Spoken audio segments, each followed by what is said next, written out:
Yung kay Abante naman, kinancel yung proclamation.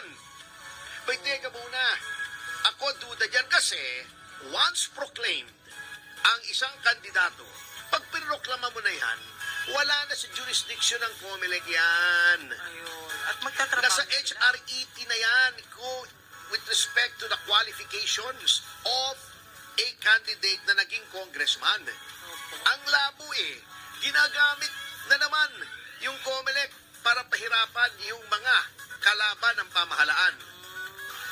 Paano yung mga butante? Kawawa naman. Kita mo, ang Duterte Youth, mahigit 2 milyon ang nakuhang Yun nga po. boto niyan, ibabaliwala mo yon? Parang ganun.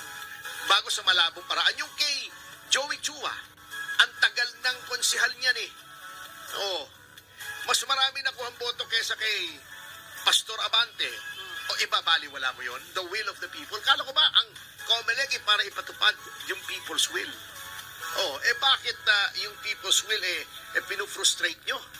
Dahil sa kung ano-anong ginagawa nyo, yung sa Leyte, di ba? Dinisqualify yung kalaban ni Speaker. Ano ba yan? Para wala na Ginagamit kalaban. talaga, grabe yung COMELEC. Pinapersecute mo yung si Respicio dahil nagsabi ng katotohanan. Ay nako, ano ba naman yung COMELEC? Masisira yung kredibilidad. Alam nyo, pag ganyan ang ganyan, talagang baka hindi na makapagpigil ng taong bayan.